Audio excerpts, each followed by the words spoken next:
বিক্ষিপ্ত কিছু অশান্তির ঘটনা ছাড়া মোটের ওপর শান্তিপূর্ণভাবে নির্বাচন হয়েছে এমনটাই দাবি করেছে রাজনৈতিক দলের একটা বড় অংশ। কারণ লোকে বলে উত্তরবঙ্গ মানেই গেরুয়া ঝড় আর দক্ষিণবঙ্গ মানেই সবুজের ঝড়।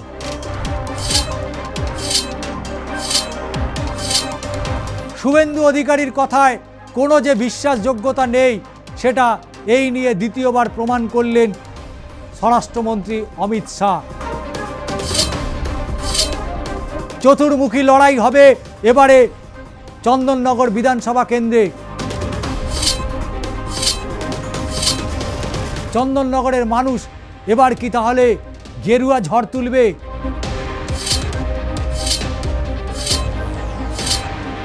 আরজি করে ঘটনায় আর কজনকে গ্রেপ্তার করতে পেরেছিল আপনাদের তদন্তকারী সংস্থা সিবিআই, সেন্ট্রাল ব্যুরো ইনভেস্টিগেশন? যেদিন আরজি করের ঘটনা নিয়ে অভয়ের মা দেশের স্বরাষ্ট্রমন্ত্রী অমিত শাহের সাথে দেখা করতে গিয়েছিল, সেদিন স্বরাষ্ট্রমন্ত্রী কি দেখা করেছিলেন?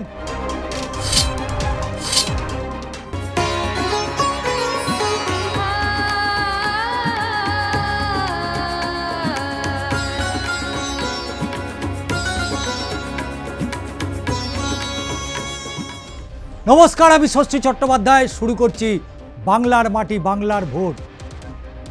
পাহাড় থেকে সমতলের একটা বড় অংশের ভোট গত 23শে এপ্রিল হয়ে গেল। 152টি কেন্দ্রের নির্বাচন হয়েছে। 2407 কোম্পানির কেন্দ্রীয় বাহিনী মোতায়েন ছিল।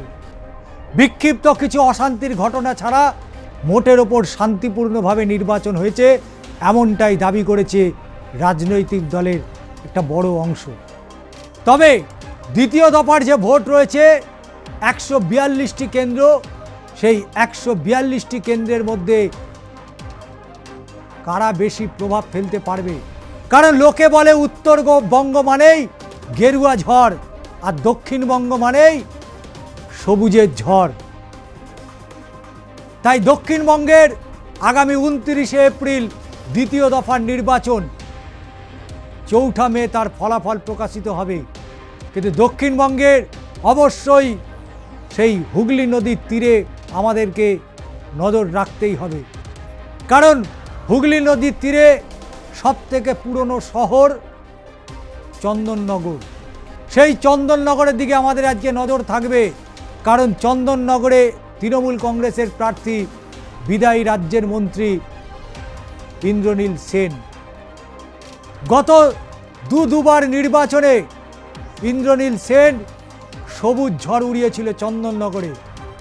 এবার কি হবে? এবার কি হতে চলেছে? চন্দননগরে প্রত্যাবর্তন নাকি পরিবর্তন? আজকে অবশ্যই এই প্রসঙ্গে আমরা থাকছি।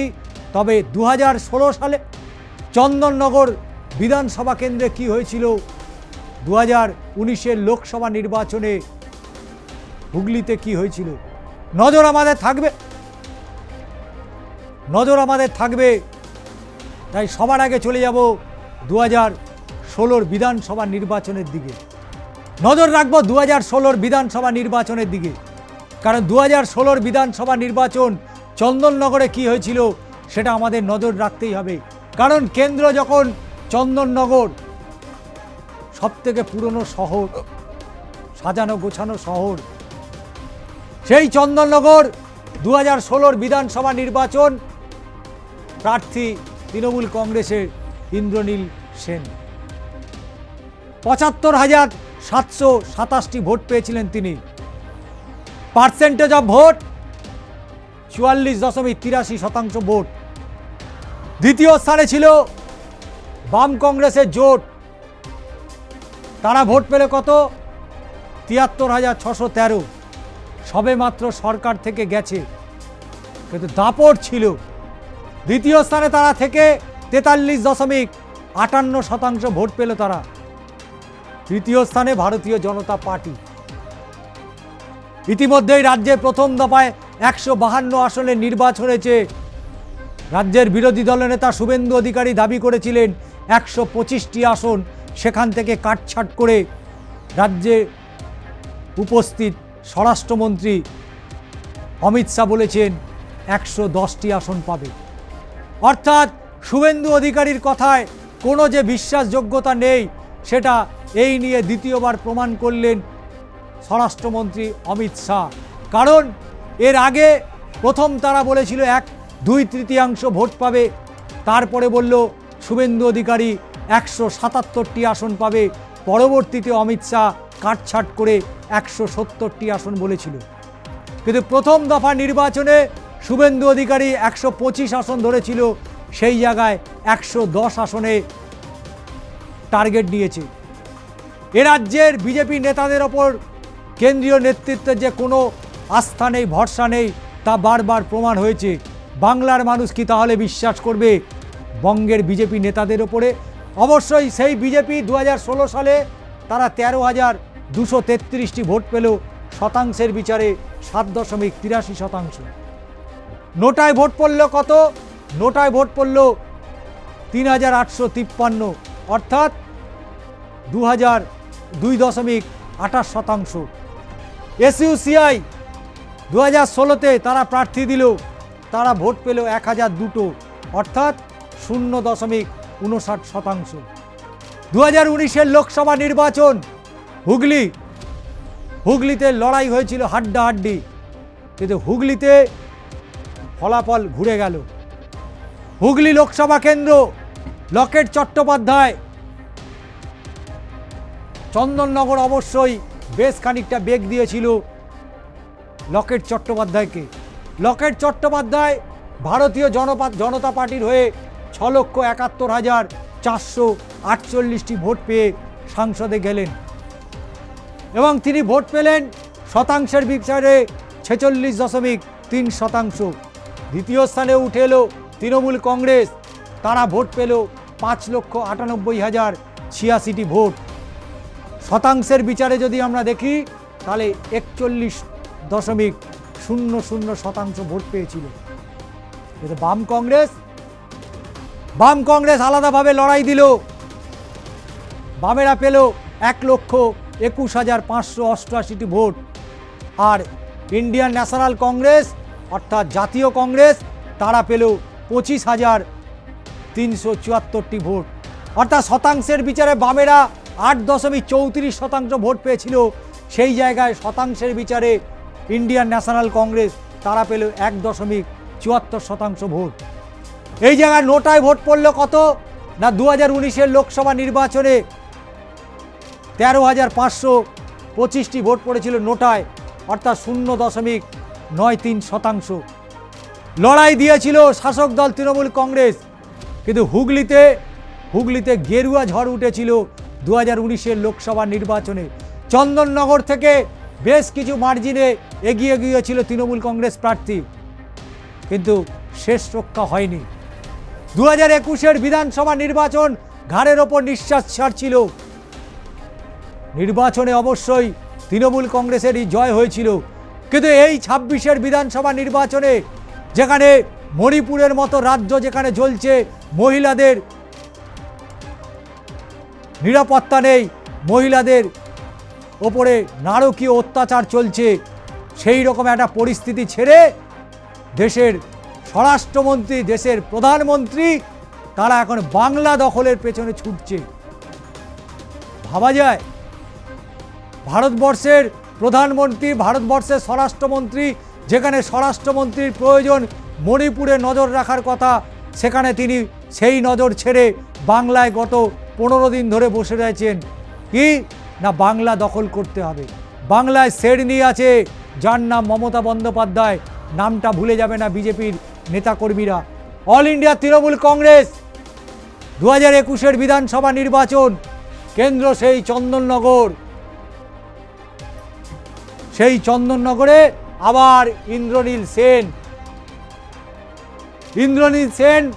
86,778 ভোট পেলেন, অর্থাৎ শতাংশের বিচারে 47.63% ভোট পেয়েছে।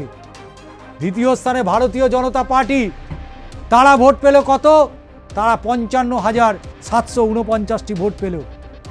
এবং শতাংশের বিচারে যদি আমরা দেখি 30.60% ভোট পেয়েছিল। বাম কংগ্রেসের জোট হলো 2021-এর বিধানসভা নির্বাচনে, সেখানে বাম কংগ্রেসের জোট পেল 33,702, অর্থাৎ শতাংশের বিচারে 18.50%। বাম কংগ্রেসের জোট খুব একটা প্রভাব ফেলতে না পারলেও 26-এর বিধানসভা নির্বাচনে বাম এবং কংগ্রেস তারা আলাদা আলাদা করে প্রার্থী দিয়েছে। চতুর্মুখী লড়াই হবে এবারে চন্দননগর বিধানসভা কেন্দ্রে। চন্দননগরের নামটা শুনলেই সেই জগদ্ধাত্রী পুজোর সেই লাইটিংয়ের কথা মনে পড়ে যায় সেই অপূর্ব মায়ের মুখটা। 40 ফুট, 50 ফুট, 60 ফুটের মা জগদ্ধাত্রীর সেই প্রতিমা। চন্দননগর অবশ্যই তার প্রচুর ইতিহাস রয়েছে।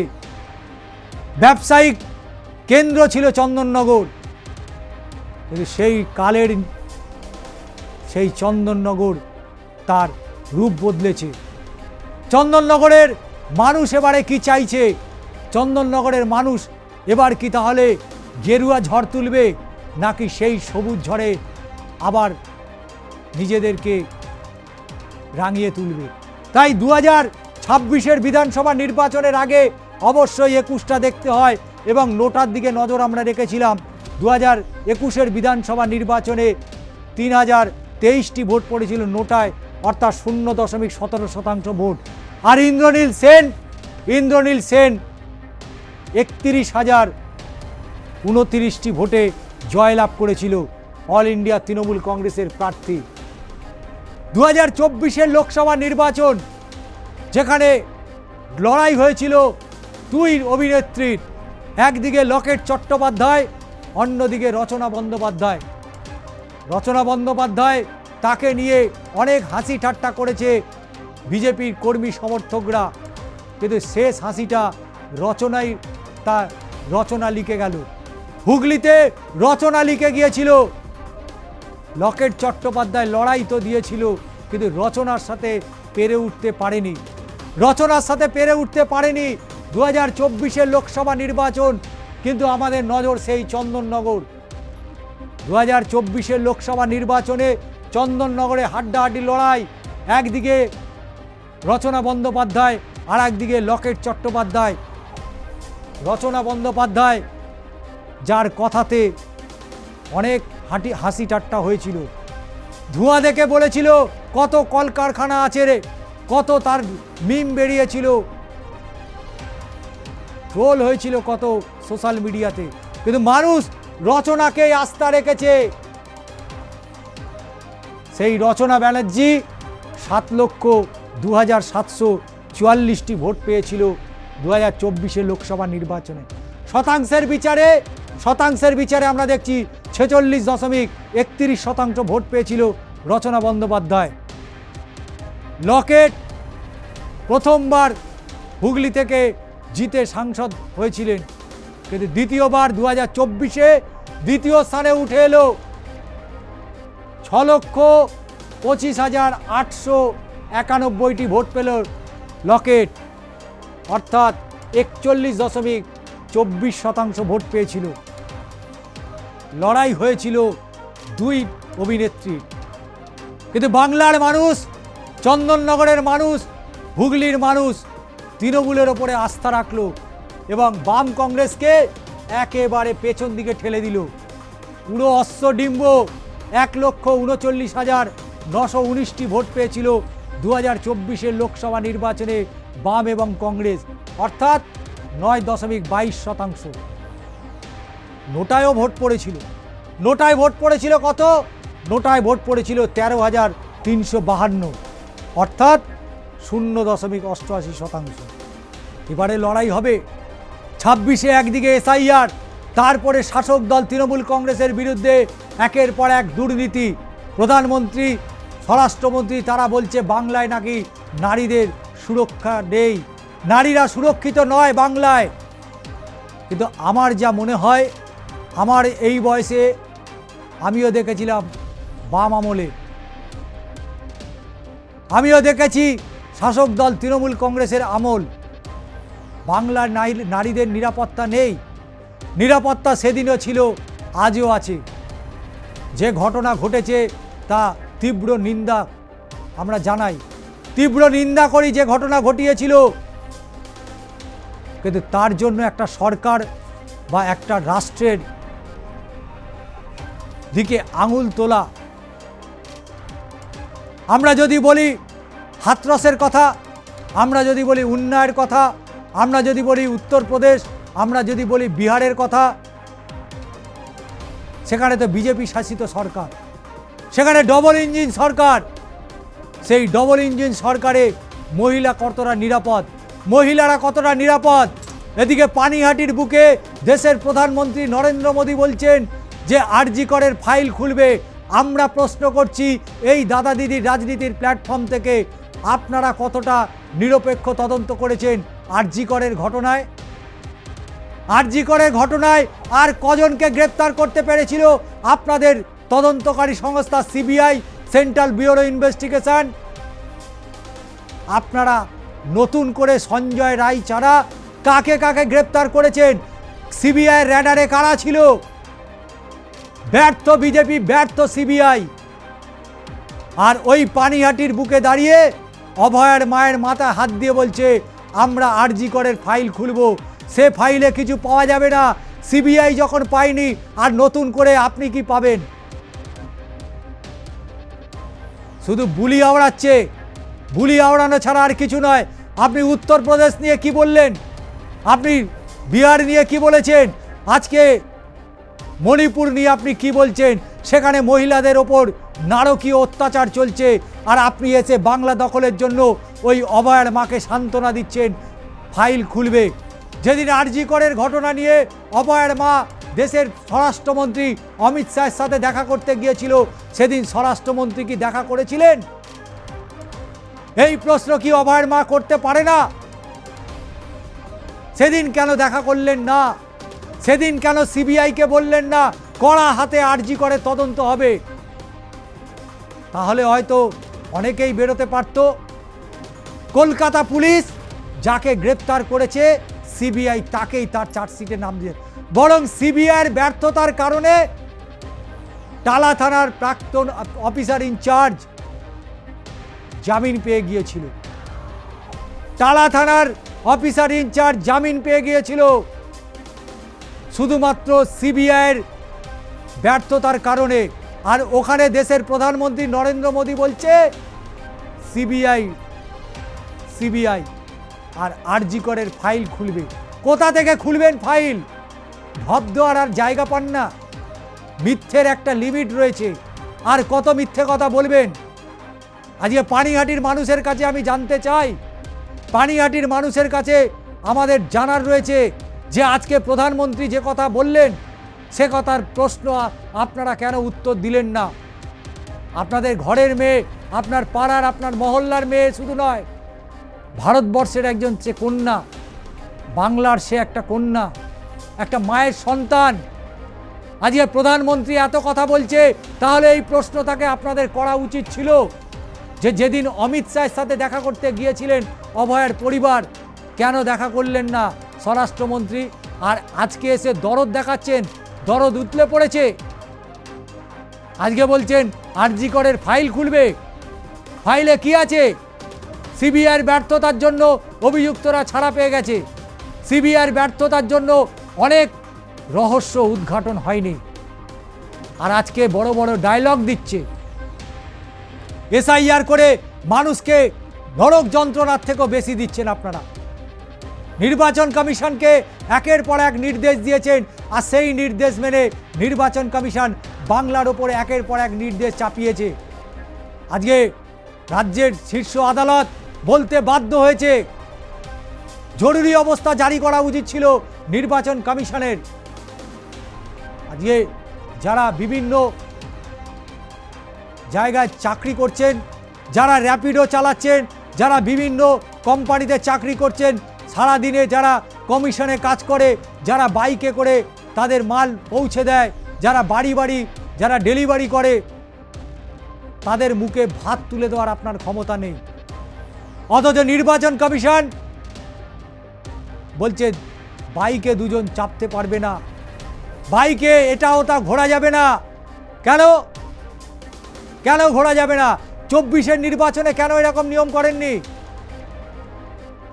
তখন আপনি করেননি কারণ তখন আপনার কাছে ওই রকম ইনস্ট্রাকশন ছিল না, তখন বাংলা দখলের বিষয় ছিল না। কিন্তু আজকে বাংলা দখলের লক্ষ্যে যা ইচ্ছা তাই করে যাচ্ছে। বাংলার মানুষের জবাব দেবে, চন্দননগরের মানুষও জবাব দেবে। তাই চন্দননগরে ইন্দ্রনীল সেন তৃণমূল কংগ্রেসের প্রার্থী বিধায়ক ইন্দ্রনীল সেন তিনি বিজয়ী হন 31,029 ভোটে। আর এসআইআর হলো চন্দননগরে এসআইআর বাদ করলেন কত? প্রথম দফায় 7,963, 16ই ডিসেম্বর। দ্বিতীয় দফায় আবার খসড়া তালিকায় বাদ পড়লো কত? 1,349 জন, 28শে ফেব্রুয়ারি। অবাক লাগে না? বাংলার মানুষের অবাক লাগে না? 27 লক্ষ মানুষের মধ্যে নাকি 139 জন মানুষ তারা নাকি ট্রাইব্যুনাল থেকে পাস করেছে। মানে ছিনিমিনি খেলা হচ্ছে। প্রতিটা জিনিসের একটা লিমিট আছে, এখানে লিমিট বলে কিছু নেই। 27 লক্ষ মানুষ যাদের অ্যাডজুডিকেশন ডিলিটের মধ্যে ছিল, তার মধ্যে নাকি 139 জন মানুষ তারা নাকি ট্রাইব্যুনাল থেকে সবুজ সংকেত পেয়েছে ভোট দেবেন বলে। এটা কি ছেলে খেলা হচ্ছে? 27 লক্ষ 27 লাখ, সেখান থেকে নাকি 139 জন মানুষ তারা ভোট দিতে পেরেছে। কি ধরনের নোংরামো চলছে? বাংলা জুড়ে নোংরামো চালাচ্ছে চেষ্টা করছে নির্বাচন কমিশন এবং বিজেপি। এসআইআরে মোট বাদ পড়লো কত তাহলে চন্দননগরে? 9,312 জনের। 9,312 জনের নাম বাদ চলে গেল। তাহলে তৃণমূল বিধায়ক ইন্দ্রনীল সেন 31,029 ভোটে জয়লাভ করেছিল। তৃণমূল বিধায়ক ইন্দ্রনীল সেন যে ব্যবধানে জয়লাভ করেছিলেন তার প্রাপ্ত ভোট, সেই প্রাপ্ত ভোট থেকে 9,312 জনের নাম বাদ পড়েছে এসআইআরে। কিন্তু তাও বলে যাচ্ছে 142টি কেন্দ্রের এখনো নির্বাচন বাকি আছে। এই 142টি কেন্দ্রই দক্ষিণবঙ্গে, সেই দক্ষিণবঙ্গে যেখানে বিজেপি দাঁত ফোটাতে পারবে না। নিশ্চিত করে জেনে রাখুন, বাংলায় নারীদের নিরাপত্তা নিয়ে যেভাবে আপনারা বলছেন সেখানে সন্দেহের শেষ নেই। কারণ আপনাদের শাসিত রাজ্য, বিজেপি শাসিত রাজ্য, সেখানে কত নারীরা সুরক্ষিত রয়েছে সোশ্যাল মিডিয়া যারা ঘাঁটেন তারা জানেন, তারা দেখেন, যারা সংবাদপত্র পড়েন তারা জানেন। আর এখানে এসে নারীদের প্রতি দরদ উঠলে পড়েছে। 3,000 টাকা করে নাকি অন্নপূর্ণা ভাণ্ডার দেবে। আমার প্রশ্ন, দিল্লিতে কেন এখনো পর্যন্ত প্রায় 17 মাস হয়ে গেল সেখানকার মহিলারা কেন টাকা পেলেন না? কেন পেলেন না? কেন দিল্লির প্রধানমন্ত্রীকে, মুখ্যমন্ত্রীকে দেখলে এখন লোকে ভালো কথা বলছে না? এই প্ল্যাটফর্মে দাঁড়িয়ে সে কথা উচ্চারণ করা যায় না যে কথা বলছেন। তিনিও একজন মহিলা মুখ্যমন্ত্রী, কিন্তু মহিলাদের ওপরে যেভাবে তিনি বলেছিলেন যে মহিলাদের জন্য অনেক কিছু করব, অর্থ দেব, কোথায় আজকে? বিহারে কোথায়? আজকে মধ্যপ্রদেশ কোথায়? মহিলাদের বলেছিলেন আজকের এখানে অন্নপূর্ণা ভাণ্ডার, কোথাও লাডলি বেহনা, কোথাও কি নাম রেখেছেন কে জানে। ভোট এলেই টাকা শুধু ছড়াতে শুরু করেন, ভোট এলেই টাকা শুধু উঠছে। গাড়ি ধরছে কারা? কেন্দ্রীয় বাহিনী। গাড়ি ধরে চোখ করছে কারা? কেন্দ্রীয় বাহিনী। কিন্তু কোন গাড়িতে কত টাকা আসছে কে জানে। লক্ষ লক্ষ কোটি কোটি টাকা উঠছে। কিন্তু কর্মসংস্থানের কথা যখন বলছেন, বাংলায় কর্মসংস্থান যখন নেই, তাহলে বিহার, উড়িষ্যা, ছত্তিশগড়, মধ্যপ্রদেশ থেকে লোক বাংলায় কি করতে আসছে? বাংলায় কি চা খেতে আসছে? বাংলার পরিযায়ী শ্রমিকরা যেমন ওই সমস্ত রাজ্যে যায়, ওই সমস্ত রাজ্য থেকে মানুষ বাংলায় আসে। বাংলায় তারা চা খেতে আসে না, পার ডে তারা রোজগার করে। মোদিবাবু, অমিত শাহ, আপনারা জানুন, আপনাদের এখানে যারা বিজেপির লিডার রয়েছে, শুভেন্দুবাবুকে জিজ্ঞেস করুন, দিলীপ ঘোষকে জিজ্ঞেস করুন, সুকান্ত মজুমদারকে জিজ্ঞেস করুন, ওই সমস্ত রাজ্য থেকে কত মানুষ আসছে বাংলায়। শুধু বাংলার পরিযায়ী শ্রমিক আপনাদের শাসিত রাজ্যে যাচ্ছে, ডবল ইঞ্জিন সরকার যেখানে চলছে সেখানে যাচ্ছে। আর ডবল ইঞ্জিন সরকার যেখানে চলছে ওখানকার যুব সমাজ আসছে না, সেখানকার যুবক যুবতীরা বাংলায় চাকরি করছে না। চোখে আঙুল দিয়ে দেখিয়ে দেব যে এই বাংলাতেও এখনো কলকাতার বুকে পার্ক স্ট্রিটের মতো জায়গায় 25 টাকাতেও সবজি ভাত পাওয়া যায়।